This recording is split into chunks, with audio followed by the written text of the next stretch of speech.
Graças a Deus, os irmãos podem sentar, por favor. Eu quero já ser bem objetivo e caminhar aqui a explanação da palavra do Senhor aos nossos corações. Por favor, eu quero que você acompanhe juntamente comigo Lucas, Evangelho de Jesus, segundo escreveu Lucas, no capítulo 2. Nós leremos do verso 1 ao 7. Lucas, capítulo 2, aqui já será reproduzido também. Eu lerei na versão revista e atualizada. Lucas, capítulo 2, verso 1 a 7. Quero tratar um tema contigo aqui, com base, claro, nesse texto. Com o que se parece o seu coração? O que é que se parece o seu coração e o meu, consequentemente? Quero tratar esse tema com vocês, tá bom? Lucas capítulo 2, verso 1 a 7. Nós vamos ler com toda a reverência. Não é que nós não estamos em reverência, mas é claro, a palavra do Senhor explanada aqui, né? Devemos redobrar essa reverência, essa atenção, porque é a própria palavra revelada do Senhor através das Escrituras Sagradas que será direcionada a cada um de nós, tá bem?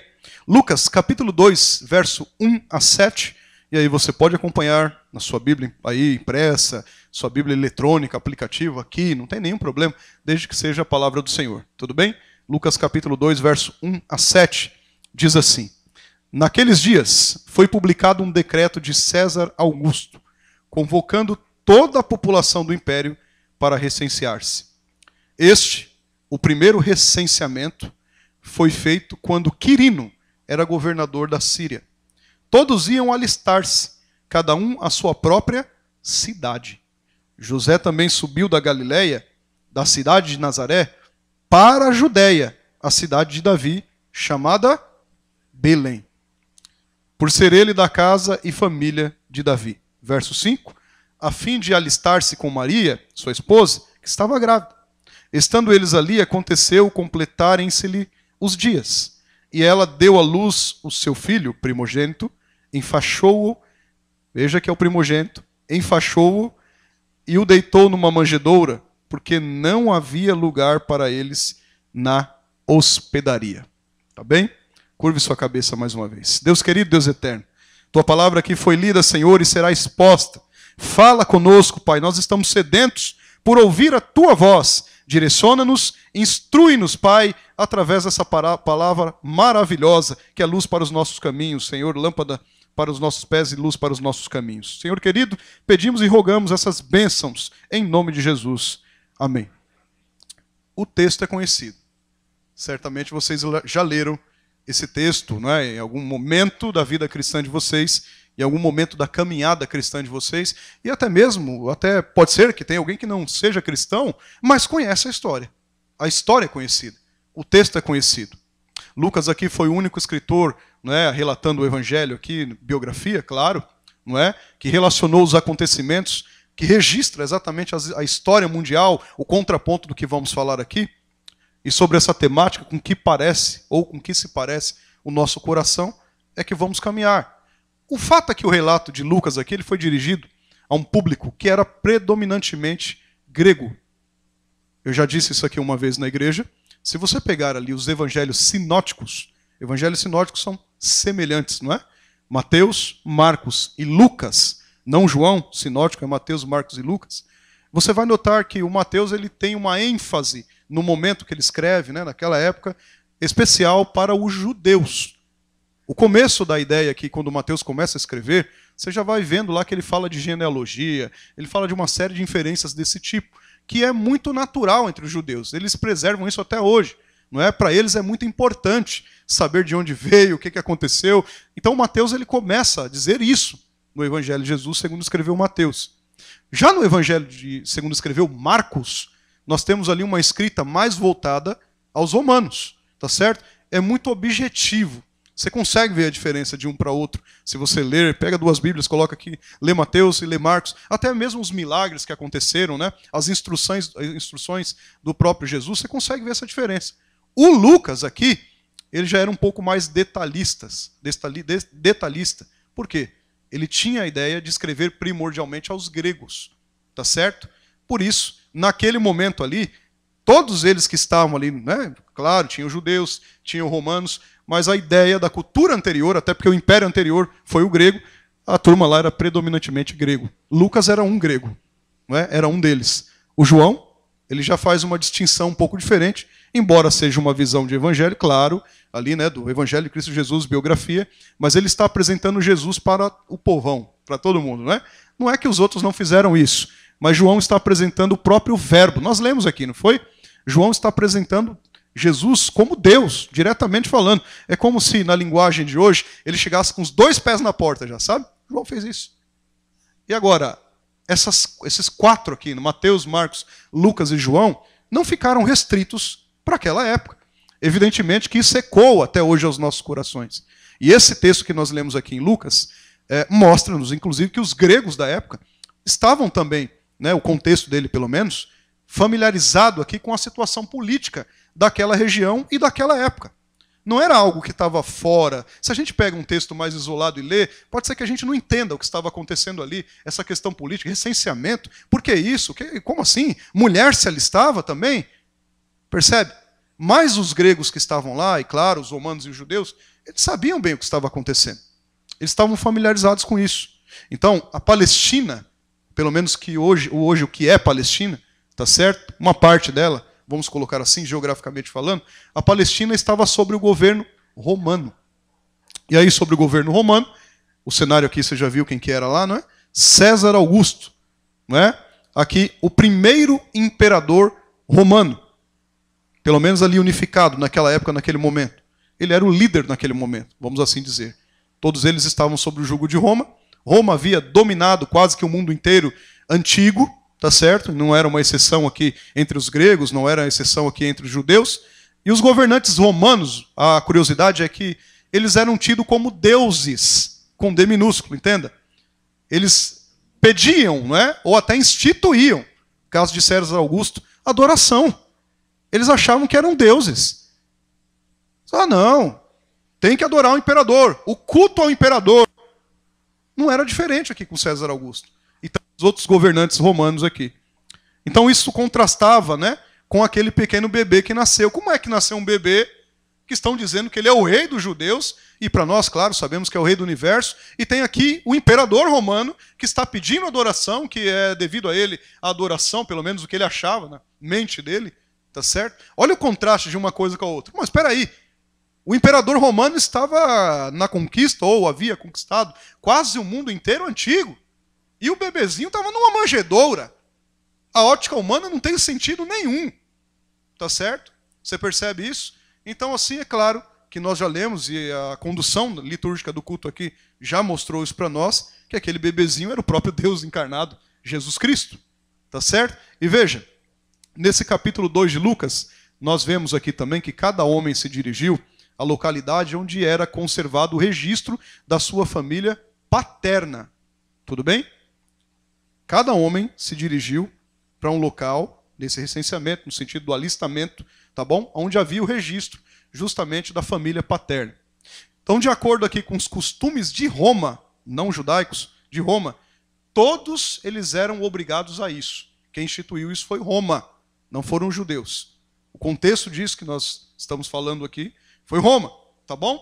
Alistando aqui aquelas pessoas num recenseamento, aí, claro, na terra natal de sua família, os costumes judaicos, na verdade, é que modificaram essa exigência legal de Roma. Roma instituiu X e os costumes judaicos falaram, não, é Y. Mas é claro que eles tinham que seguir porque eles estavam sob o jugo de Roma, percebe? Senão eles teriam grandes problemas, não é verdade? Multas altíssimas. Se tem história de que eram aplicadas em pessoas assim, altíssimas mesmo, a ponto da pessoa ter que trabalhar a vida inteira para pagar para Roma, entende? Não somente multas, mas prisão e até alguns casos morte. Então, evidentemente, que o costume judaico não era esse, não é? Era um outro, mas eles seguiam essa exigência, entre aspas, legal, instituída por Roma, não é? Requerendo que cada um se dirigisse aqui à localidade onde estava registrado aí o seu ancestral, e não ao local onde residia atualmente. Porque se fosse a residência, eles estavam lá na Galileia, Nazaré, estaria fácil. Eles saíram daqui e foram lá para o outro lado, geograficamente falando, no sentido de Belém. Por quê? José era daquela terra, a família dele era daquela terra. Percebe? Então o fato é que Deus, irmãos, com tudo isso aqui, ele sempre esteve no controle da história. Alguém pode falar, mas como Roma é complicada, né? fazer o pessoal sair daqui para ir para lá, uma coisa que seria fácil fazer aqui nesse local. Mas Deus sempre esteve no controle da história. Devido ao decreto do imperador aqui, o César Augusto aqui, toda a situação, se você notar, se encaminhou para que Jesus nascesse. Justamente na cidade profetizada a respeito dele. Percebe? Se você ler Miqueias, capítulo 5, creio que dá para reproduzir aqui, Miqueias, capítulo 5, no verso 2, mostra exatamente isso. Ele deveria nascer exatamente ali. E aí você vê um Deus conduzindo a história, usando até mesmo ímpios, mesmo no alistamento, mesmo no recenseamento, para que se cumprisse exatamente o que fora prometido, a promessa, olha lá.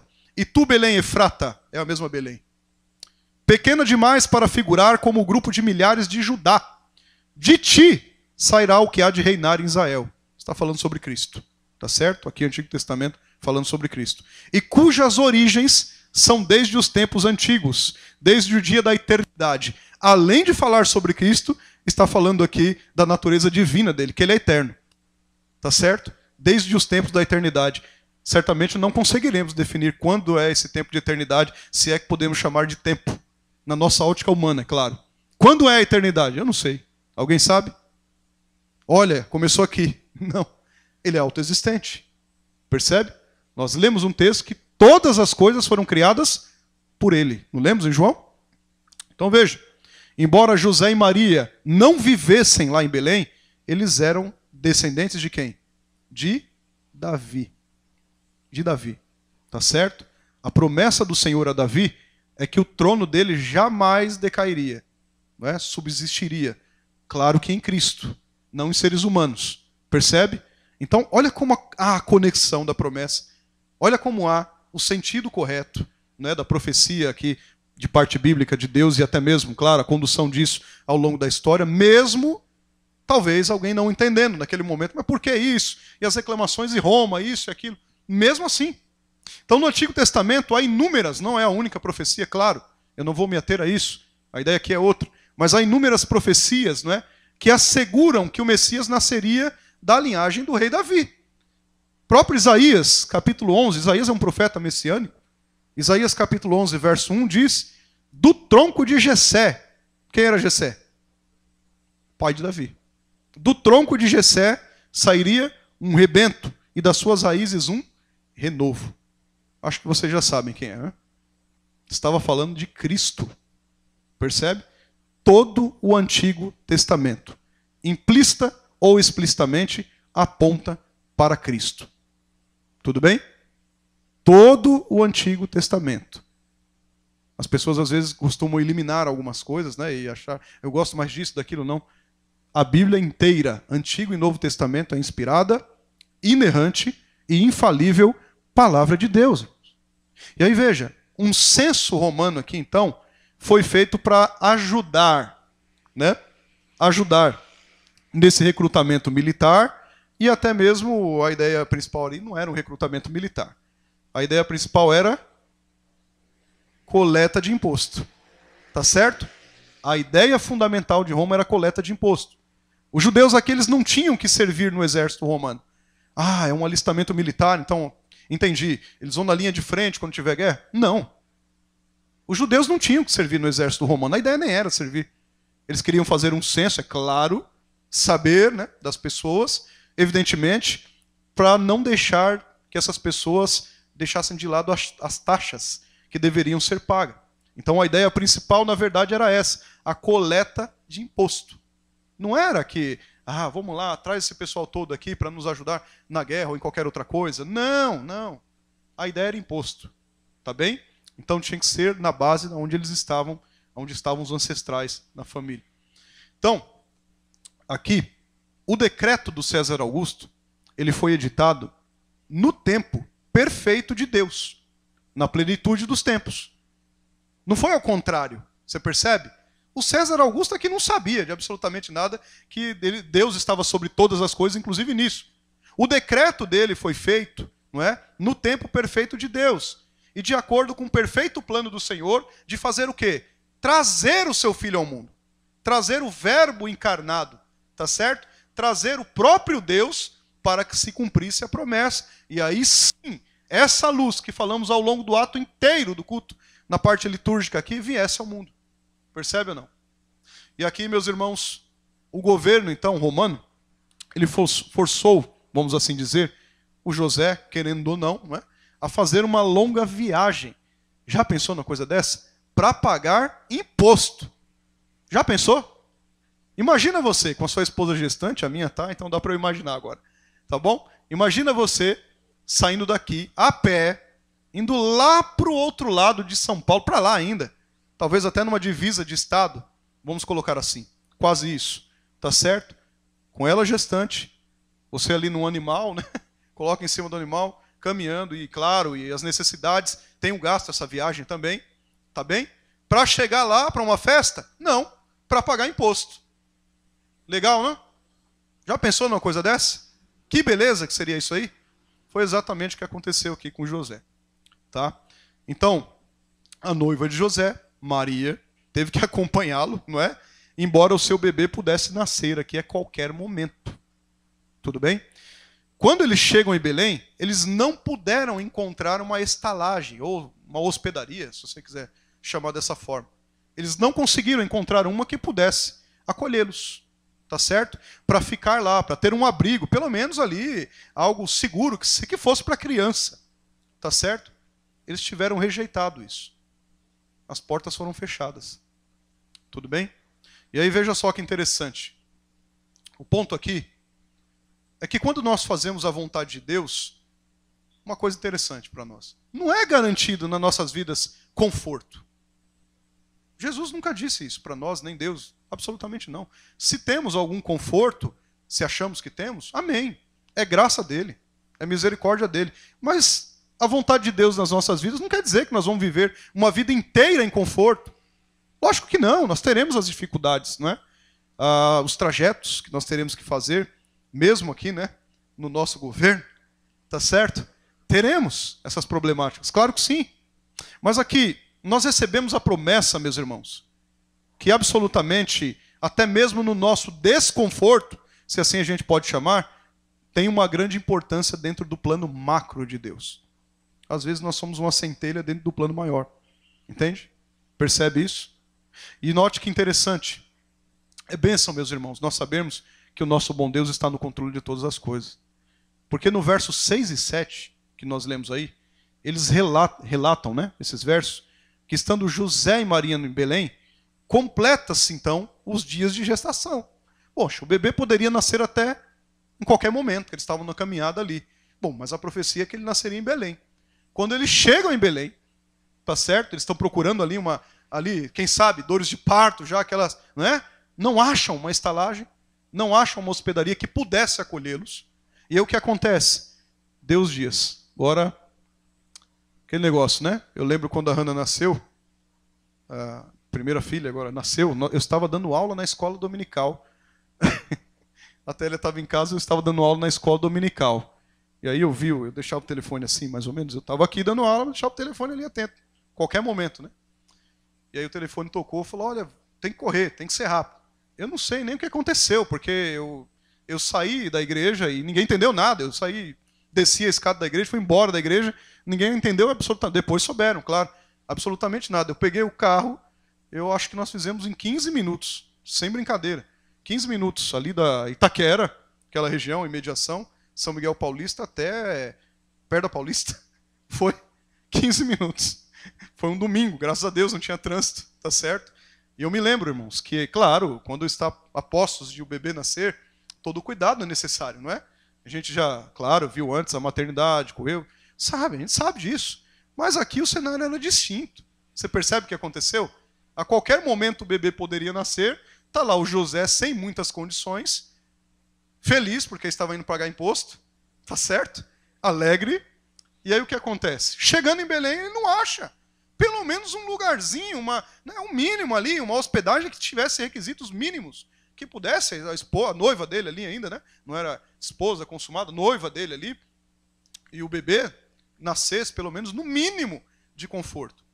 Mas o verso 6 e 7 aí mostram para nós que o dia chegou, né? A Maria então deu à luz a Jesus. Foi isso que aconteceu. Mas o fato que nos chama a atenção aqui, e que é o que eu quero trabalhar com vocês, lembre-se do tema, né? Com que se parece o nosso coração? É que José e Maria, que eles enfaixam o bebê chamado Jesus, tá certo? E deitam-no numa manjedoura. Não acharam lugar adequado, pelo menos na ótica humana, a ele, não é? Deitaram-no numa manjedoura, enfaixando os pés, os braços, claro, para proteger minimamente o bebê ali. A ideia era essa, tá certo? O lugar de nascimento do rei do universo, irmãos, foi uma manjedoura. Tem noção?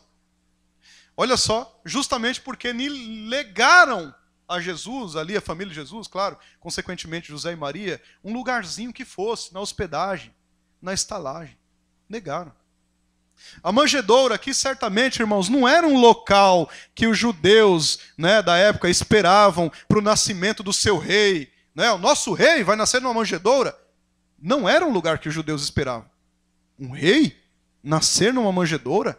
O nosso Messias prometido? Aquele que eu achava, o judeu falando, né? Que viria num cavalo imponente, com espada e que nos tiraria do jugo de Roma, numa manjedoura? Com atado os braços, né? Ali, o corpinho do nenê, não teria sentido. Eles pensavam que o Messias prometido, o Salvador, nasceria talvez em um palácio? Seria o mais conexo à mente deles ali? Tá certo? Nós não devemos limitar, irmãos, Deus com as nossas expectativas. Tudo bem? Não limite Deus com as suas expectativas. Não faça isso. Veja que Ele está em ação onde quer que seja necessário. Mesmo no aspecto da manjedoura, e você vai entender ao longo desse sermão, dessa pregação, não é? Naquilo que talvez alguns poderiam dizer, no meio dos animais, sujo aí, escurecido, não é verdade? Olha, que coisa sem sentido. E a manjedoura, creio que os irmãos saibam disso, geralmente, né, ali aquele cenário que virou uma manjedoura, era um cenário de comida de animais. A comida era colocada ali e os animais comiam. Você tem noção? Foi lá que nasceu Jesus. O Deus que você está louvando aqui desde o começo do culto. Tá certo? Agora, quando olhamos para esse cenário aqui, humanamente, né, falando, nós entendemos que seria melhor mesmo que a criança tivesse nascido em uma hospedaria. Tá bom, num palácio não. Mas pelo menos numa hospedaria ou numa estalagem. Sim ou não? Humanamente falando. Seria melhor. Teria melhores recursos. De repente ali, não é? Um quarto para receber aqui pessoas que pudessem visitá-los. Não é verdade? Nasceu. Quartinho. Um lugarzinho ali. Um bom abrigo. Não é verdade? Seria melhor mesmo que ele nascesse numa manjedoura. Na ótica humana, preste bem atenção. Mas sabe o que aconteceu? Recusaram abrir as portas para ele. Não abriram as portas para ele numa manjedoura, numa hospedagem, numa estalagem, é isso que eu quero dizer. Recusaram. Na manjedoura, onde ele nasceu, os panos, eles eram tiras de tecidos enroladas ao redor desse bebê chamado Jesus. Para quê? Para manter os braços e pernas seguros, de repente até mais aquecido, tinha acabado de nascer, não é? Claro, com as debilidades humanas, 100% homem, 100% Deus, claro. A manjedoura aqui, que era provavelmente essa ideia da comida de animais, onde se colocava lá, né? A comida de animais, foi lá onde ele estava deitado. Foi lá que a criança foi acolhida, sem luxo, sem muitos recursos necessários, sem um abrigo adequado. Pois bem, nesse verso 7 aqui, são citados esses cenários. A manjedoura e a hospedaria, ou estalagem, depende da sua versão bíblica. No verso 7. E é sobre isso, então, que nós vamos refletir com base no nosso tempo. Com que se parece o nosso coração? Com que é que se parece o nosso coração? Com base na descrição desse texto bíblico. Em primeiro lugar, a hospedaria, a estalagem, ela negou pousada para Jesus. Sim ou não? Com que se parece o seu coração? José e Maria aqui chegaram em Belém com Jesus. Jesus ainda estava no ventre, não tinha nascido. Ali os dias se completaram, como nós já vemos no contexto aqui, no texto. Eles foram aqui procurar um lugar numa hospedaria. texto nos afirma isso, deu à luz o seu filho primogênito, enfaixou e o deitou numa manjedoura, porque não havia lugar para eles na hospedaria. Não havia lugar para eles na hospedaria. É claro que também ao olhar humano, na ótica humana, você pode pensar assim, não, tudo bem, não havia lugar na hospedaria, porque muitas pessoas foram fazer o alistamento. Então muitas pessoas se hospedaram, tudo bem? Fizeram suas viagens e se hospedaram. Naquela ideia de recenseamento, não tinha mesmo lugar. Você poderia pensar dessa forma, e não está errado pensar dessa forma. A hospedaria, ou as hospedarias, as estalagens, elas estavam lotadas e não havia lugar para Jesus. Tinha muitas pessoas importantes, inclusive, vindo de muito longe, não é? Para recensear, e não havia lugar para Jesus. Naquele lugar, quem sabe, aqui não está descrito no texto, aquelas pessoas que atenderam a família de Jesus na porta, na janelinha, que seja, como você queira imaginar, quando eles bateram lá na hospedagem, na estalaria, quem sabe o dono falou, olha, não insistam. Olha lá, não temos vagas, sabe isso? Não temos vagas. Olha, nós estamos lotados. Eles não tinham lugar para Jesus, irmãos. Eles não tinham lugar para o Rei do Universo. Olha só, aquela hospedaria era um lugar, como eu disse, mais apropriado para receber Jesus, mas não havia lugar. Cristo ele foi rejeitado nas hospedarias. Cristo ele foi rejeitado nas estalagens. O rei pedia pousada, sabe o que era isso? Claro, por intermédio da sua família, pedindo pousada por causa da humilde aparência, quem sabe dele, da família dele, não é? Foi negada essa pousada. Agora, também na ótica humana, pense assim, de repente, se Herodes, que era o governante da província ali, Herodes, não é? Ou até algum líder religioso mais famoso daquela época, pode ser até mesmo um fariseu, quem sabe se um desses não tivessem chegado ali mesmo, na mesma hospedaria, e tivesse batido, aqueles donos ou aquelas pessoas da hospedaria teriam dado um jeito de hospedá-los. Sim ou não? Mas para Jesus não tinha lugar. Percebe ou não? Estão entendendo já, né? Percebe? Esse episódio aqui da pousada, irmãos, já apontava também para a rejeição que Jesus sofreria no futuro. Não só dos ricos, não só dos poderosos, porque isso aconteceu, e não estou dizendo que é errado alguém ser rico ou poderoso, não estou dizendo isso. Mas ele sofreria essa rejeição de ricos e poderosos, e claro, dos judeus, os seus, não é? Como a Bíblia menciona. É um prenúncio já disso. Há muitos lugares, irmãos, que hoje em dia Jesus ele é rejeitado. Essa é a realidade. Há muitos lugares hoje em dia que Jesus ele é rejeitado. Principalmente nesse final de ano. Nós estamos falando de nascimento de Cristo, ressurreição de Cristo, morte de Cristo, a mesa da ceia está posta. Nós estamos em dezembro, não é? As festas de final de ano, principalmente no final de ano, onde as festas se aproximam, Jesus ele é rejeitado. Principalmente nessa época do ano. Não é só aí, principalmente nessa época do ano. Aí tem aquela comilança, né? Não é errado, não, pode comer à vontade, não tem problema. Não exerça gula, claro que não, porque isso é pecado. Tá bem? Aquela comilança, para alguns, a bebedice desenfreada, isso sim é pecado. Tá certo? Desenfreado. Toma um lugar de tudo. Ao passo de que não há mais lugar absolutamente para Jesus. Eles estão chegando numa data, claro que Jesus não nasceu no dia 25 de dezembro, não vamos entrar nesse mérito e não sejamos ignorantes quanto a isso, claro que não. Não preciso nem dizer isso. Tudo bem? Mas veja, onde nós relembramos a respeito do nascimento de Jesus, e tem festa, e tem isso, e tem mais aquilo outro, e tem mais não sei o que lá, das quantas, e Jesus, deixa ele aí, vamos ver se, quando virar o ano aí eu chamo ele de volta. Qual o sentido? Qual o sentido disso? Muitos lugares, muitos corações, não tem mais lugar para Jesus, ou não tiveram, né, nunca tiveram lugar para Jesus. Não. Época de Natal é a melhor época, irmãos. As pessoas ficam mais suscetíveis a você pregar a palavra, falar do nascimento. Não é? Nós estamos num país que, embora tenha aí um país laico, vamos dizer assim, mas claro que tem uma gama de cristãos muito grande. E mesmo que não são cristãos, tem muitos simpatizantes ao cristianismo. Eles ouvem. Eles ouvem, as pessoas ouvem. Nessa época do ano é muito mais propício de nós falarmos, não é? Uma época o espírito natalino, aquela coisa, né? É mais propício de as pessoas escutarem. Mas será que é o ouvir mesmo de fato ou o escutar? Ouvir é aqui, ó. Eu estou aqui falando com vocês, eu estou ouvindo sons lá na rua, está passando o carro. A minha atenção não está voltada lá para a rua. A minha atenção está voltada aqui, diferente de escutar. Escutar é com atenção. Tudo bem? Será que as pessoas estão mesmo voltadas com a sua atenção ao próprio Senhor Jesus ou até mesmo ao que a sua palavra fala? Será que os corações estão abertos, em especial nessa época do ano? No fim do ano, geralmente, as pessoas não têm mais tempo para Jesus. Tem tempo para tudo quanto é coisa. É 300 amigos de chocolate, 245 amigos da onça e qualquer outra coisa assim. Mas não tem tempo para Jesus. Elas não têm. A sociedade, irmãos, como um todo agora, ela se prepara para o Natal. Se prepara.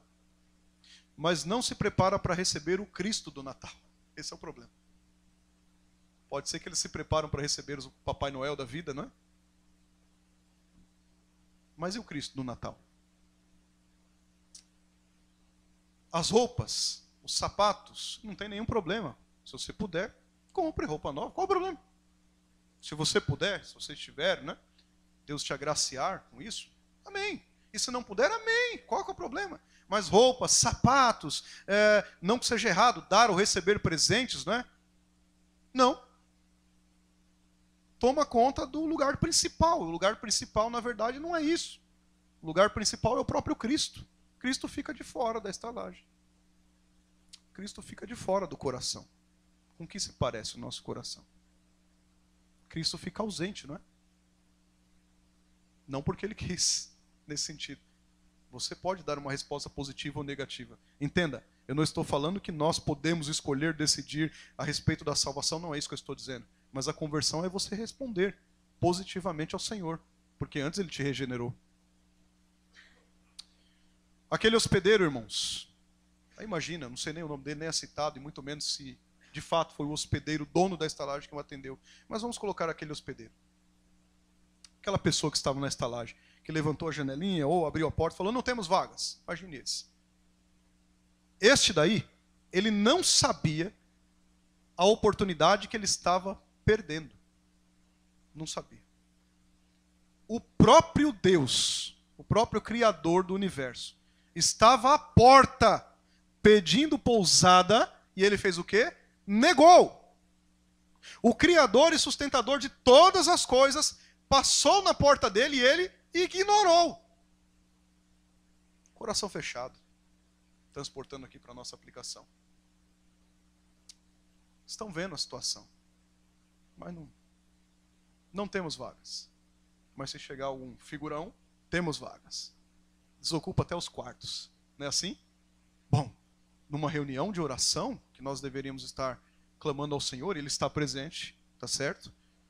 Não temos vagas. Mas se for para nós estarmos entre os figurões, os grandões, aí sim, legal, temos vagas. Isso não passa de um coração, irmãos, que não tem vaga para Jesus, no sentido de não acolhê-lo. Percebe?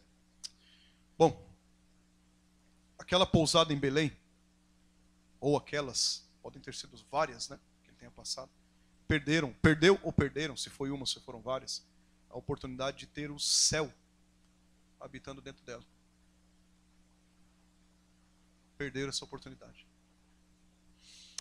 A pergunta é, qual tem sido a nossa postura para com Cristo? Com que se parece o nosso coração? Reflita. Segundo lugar, a manjedoura, pelo contrário da hospedaria, ela deu lugar. Deu? Não foi o palco do nascimento? Ela abrigou, não abrigou? Não foi assim? Bom, tratado aqui nesse versículo, no aspecto de manjedoura, onde o rei Jesus ele foi colocado depois de sair do ventre de Maria, né? Está no verso 7, ele deu à luz a seu filho primogênito, enfaixou e o deitou numa manjedoura. Você já sabe o que é uma manjedoura? Falamos aqui no contexto. A manjedoura, sabe o que ela se tornou? Ela se tornou a antessala do céu. Uma manjedoura. Se tornou a antessala do céu. Lembrando aqui do Antigo Testamento, né, quando Jacó, lá em Betel, você lembra disso? Ele teve uma visão de uma escada, não é? Cujo topo alcançava, na ótica dele, até o céu. Os anjos subiam e desciam por ela, e o Senhor estava ali perto dele. Você lembra disso? Gênesis capítulo 28, está lembrado? Jacó, quando ele despertou do sono, ele disse que Deus estava ali e ele não sabia. Ele diz isso lá, percebe? Ele diz que aquele lugar era a casa de Deus, era a porta do céu, é assim que ele chama. Gênesis 28, verso 16 e verso 17, né? Semelhantemente, irmãos, aquela manjedoura, naquele dia, se tornou a casa, entenda, a casa de Deus. Se tornou a porta do céu. A manjedoura tornou-se o lugar mais iluminado quando trouxe a luz do mundo. A luz do mundo foi depositada naquela manjedoura. Essa manjedoura aqui, irmãos, naquele estábulo insignificante, que ninguém, nenhum de nós, gostaria que o nosso filho nascesse lá, ou até nós mesmos, ou quem quer que seja. Um estábulo insignificante, de repente abrigou o Deus Emanuel, o Deus conosco. Essa manjedoura aqui tornou-se o lugar onde nasceu o Filho Divino de Deus, Jesus. Cristo aqui não nasceu num palácio rodeado de príncipes, embora ele é o príncipe da paz. Nós lemos. Mas ele não nasceu num palácio rodeado de príncipes. Mas ele nasceu, quem sabe ali, rodeado de camponeses. Eu não estou fazendo uma apologia ideológica à riqueza e pobreza, não é isso. Eu acho que você está entendendo a ótica aqui. Ele não nasceu, irmãos, em um berço de ouro, vamos colocar assim, não é? Não. Nasceu num bercinho de palha, se é que era palha, hein? Uma palha bem suja, inclusive. Tudo bem? Nasceu na palha. Não havia lugar para ele naqueles lugares, né, da hospedaria, então ele teve que ir para uma manjedoura. Aí na manjedoura houve um lugar aberto para ele. Na manjedoura teve. Naquela manjedoura, o que aconteceu? Ele foi louvado e adorado pelos anjos. Lucas capítulo 2, verso 10 a 14. Vamos ler? Lucas capítulo 2, verso 10 a 14. Olha o que está escrito. O anjo, porém, lhe disse: não temais, eis aqui vos trago boa nova de grande alegria, que o será para todo o povo. É que hoje vos nasceu, na cidade de Davi, o Salvador, que é Cristo, o Senhor. E isto vos servirá de sinal: encontrareis uma criança envolta em faixas e deitada em manjedoura. E subitamente apareceu com o anjo uma multidão da milícia da onde? Celestial. Vocês têm noção que é isso? Um coralzão celestial, uma multidão da milícia celestial, fazendo o quê? Louvando a Deus e dizendo: glória a Deus nas maiores alturas e paz na terra entre os homens, a quem ele quer bem. Foi lá na manjedoura que ele foi louvado. Foi na manjedoura. Se vocês prestaram bem atenção, eu repeti inclusive o texto da semana passada da oferta, para trazer a vocês o porquê que os magos foram lá. Percebe? Foram fazer o que lá se não adorá-lo? Ele também foi adorado pelos seres humanos. Sim ou não? Foi lá na manjedoura. Na manjedoura tinha lugar. Ali, irmãos, também o Cristo bendito, naquele estábulo, foi adorado também por homens simples, pastores de ovelhas. Por homens simples. Também foi adorado lá. Percebe? A manjedoura, irmãos, então tornou-se aqui o depósito, vamos dizer assim, do maior tesouro que a humanidade podia ter. Qual era o maior tesouro que a humanidade podia ter? O eterno Filho de Deus, que estava ali, rejeitado pelos hospedeiros, mas aceito ali, quem sabe por camponeses, naquela manjedoura, que cederam aquele lugar, até meio que improvisado, não é? Para o nascimento do Rei do Universo. A manjedoura aqui também representa a aceitação que os homens podem ter de Cristo. Da mesma forma que a hospedaria representa a rejeição. O coração aqui estava aberto. Olha, não tenho muito, mas tem a manjedoura aqui, vamos lá. Acolheram Cristo Jesus. Com o que é que se parece o nosso coração?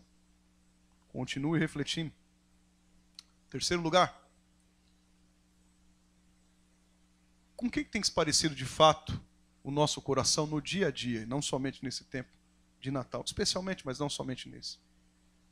Será como a hospedagem que nós vimos aqui no texto, ou será de fato como uma manjedoura? Ah, mas a manjedoura, sim, mas será uma manjedoura? Ou de fato será um coração de hospedagem e estalagem cheio de qualquer outra coisa, de qualquer outras pessoas, talvez até de ídolos do coração?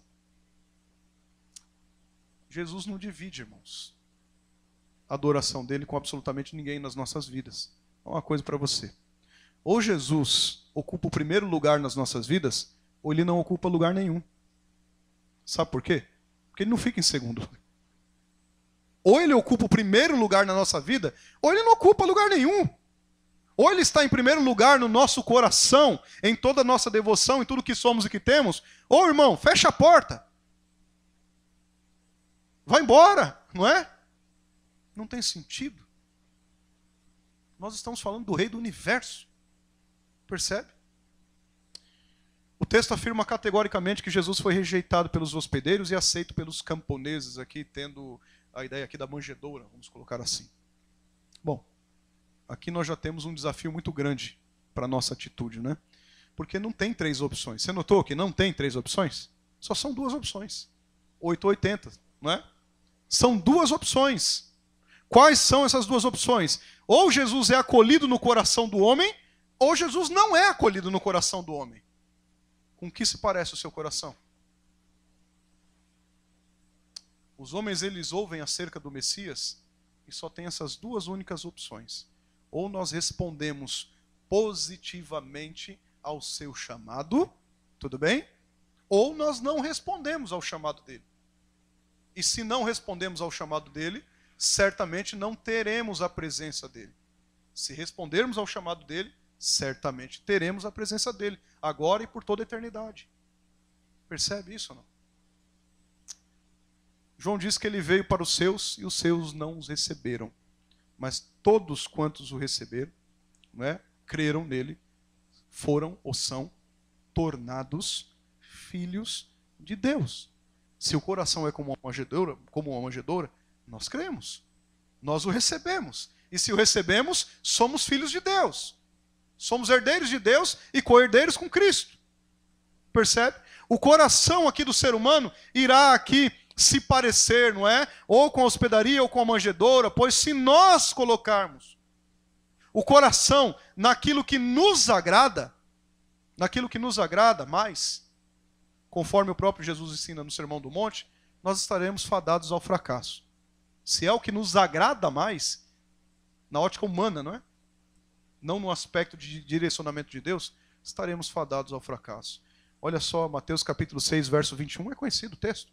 Diz assim, porque onde está o teu tesouro, aí também está o teu... Aonde é que está o nosso tesouro? É a mesma pergunta do tema, sim ou não?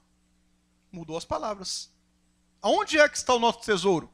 Porque dependendo de onde está o nosso tesouro, aí está o nosso coração. Se o meu tesouro estiver nas coisas supérfluas e passageiras, irmão, então é hospedaria.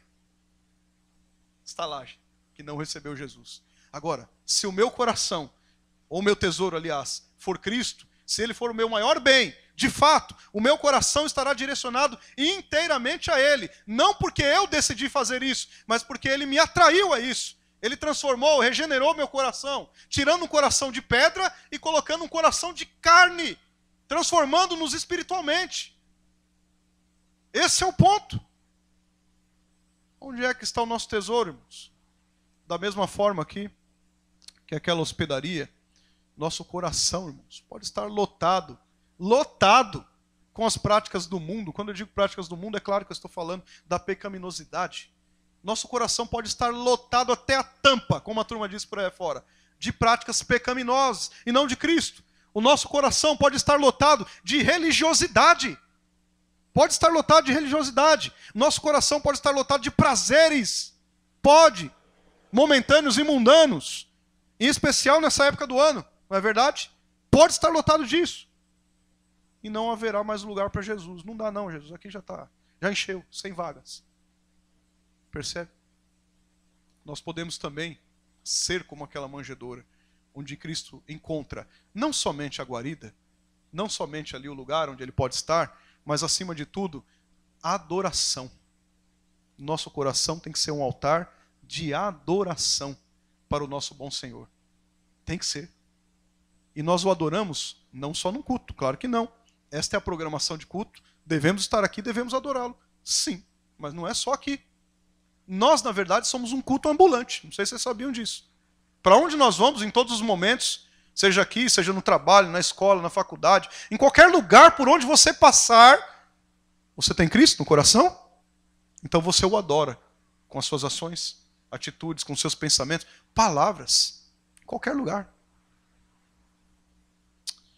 O nosso coração precisa tomar uma decisão. Essa é a realidade.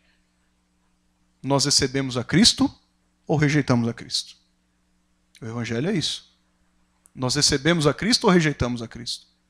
Bom, o nosso coração que precisa tomar uma decisão é exatamente a condição de nós adoramos a Cristo ou nós trocamos ele por questões transitórias, pelo que vemos. As coisas que se veem, Paulo diz, são passageiras.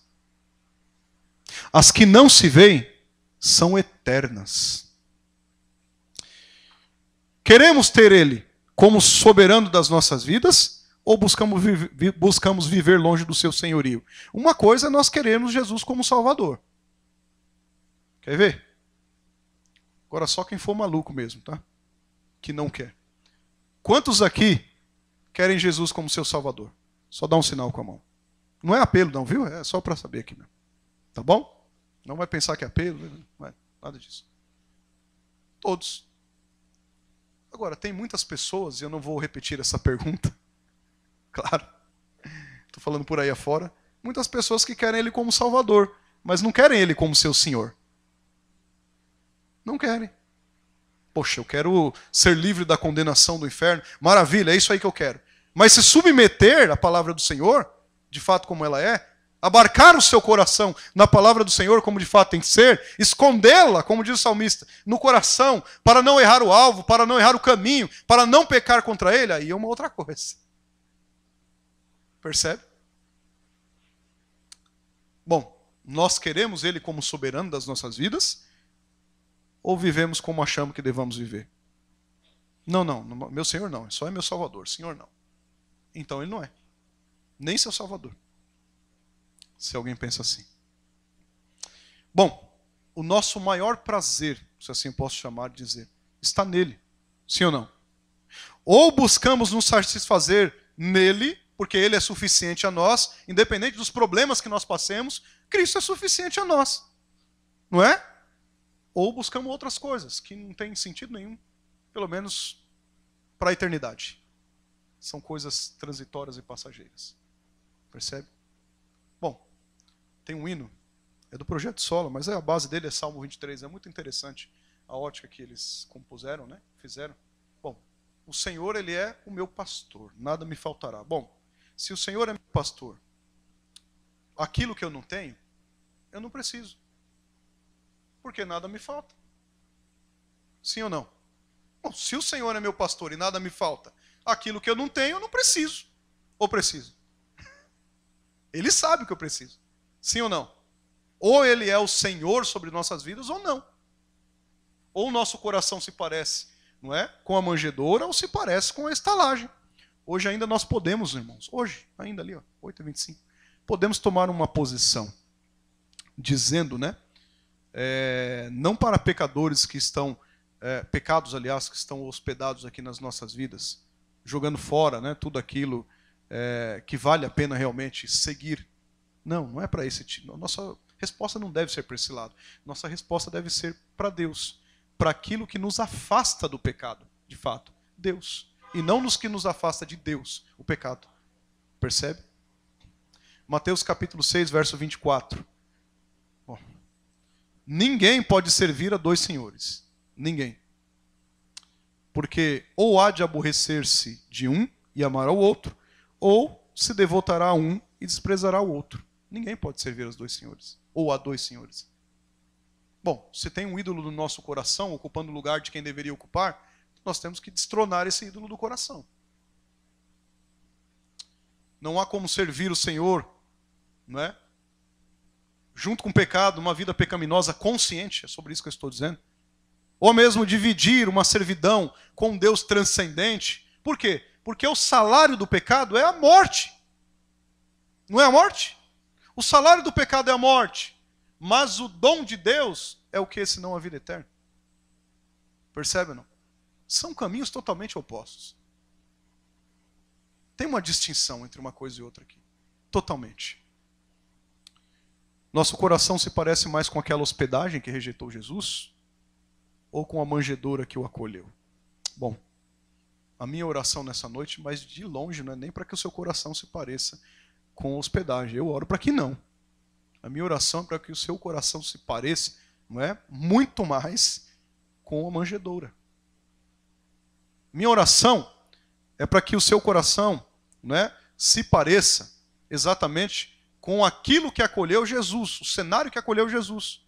Bom, eu oro para que a resposta para essa reflexão, aí, no seu coração, onde você está meditando agora, seja a mesma de Josué, capítulo 24, verso 15. Sabe qual foi a resposta de Josué, capítulo 24, verso 15? Vocês lembram lá ou não? Lembram ou não? A Letícia é rápida, já colocou aí? Olha lá. Parte final aqui, ó, Letícia, ó. Parte C. Que a nossa resposta seja essa aqui, ó. Eu e minha casa serviremos ao Senhor. Vamos juntos lá? Eu e minha casa serviremos ao Senhor. Bom, a nossa oração é para que a resposta seja essa. E não outra. Diferente disso. Nossa oração é essa. Não tenho, irmãos, como... Eu não tenho. E certamente vocês também não. Nós não temos, assim como a manjedoura, muito a oferecer ao Rei Soberano. A manjedoura tinha alguma coisa para oferecer para ele? Para um rei de verdade? Não. Eu e você também não temos. O nosso coração pecaminoso também não tem. O nosso coração enganoso também não tem. Nós não temos muito o que oferecer ao nosso Senhor. Não temos. Não temos mesmo. Não pense que tem. Nós não temos. Nós somos seres humanos falíveis, pecadores. Nós, como coração de manjedoura, poderíamos chamar assim, não temos muito o que oferecer ao Rei Soberano. Nós não temos os recursos necessários, adequados, vamos dizer assim, para acomodá-lo. Mas o que nós temos, o que nós somos, foi Cristo que proporcionou. Foi Cristo que fez. Foi Cristo que deu, para que Ele mesmo tivesse guarida no nosso coração. Para que o seu próprio Espírito habitasse em nós, como selo, como penhor, como garantia do seu retorno, para buscar cada um de nós, para que esse mesmo coração que o acolheu, também esteja com ele para toda a eternidade, ele nos acolhendo em sua glória. Percebe? Quero concluir. Deus aqui na sua soberania, irmãos, trouxe seu Filho ao mundo, usando aqui fatos da história para realizar o seu plano. E ele sempre faz isso.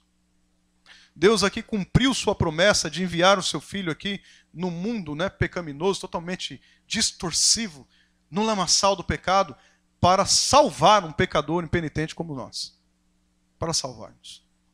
Deus aqui é Senhor do tempo. E na época certa, Ele trouxe o seu Filho Jesus para realizar ou iniciar no Cronos, no nosso tempo, a obra da salvação, a obra redentiva. O contexto aqui, irmãos, nos mostra dois lugares que podemos fazer uma analogia, né? Com o nosso coração aqui eu finalizo. Com qual desses dois lugares, novamente pergunto, se parece o seu coração? Com a manjedoura? Ou com a hospedagem? O lugar que acolheu a Cristo? Ou o lugar que rejeitou a Cristo? Bom, nós estamos aqui em várias pessoas, a igreja está cheia. Eu não conheço o coração de vocês, mas Cristo certamente o conhece. Qual é a sua resposta? É positiva para Cristo ou negativa? Qual é a sua resposta? Esse é o cenário. Esse é o caminho. Com o que se parece o seu coração? Curve sua cabeça. Vamos orar ao Senhor.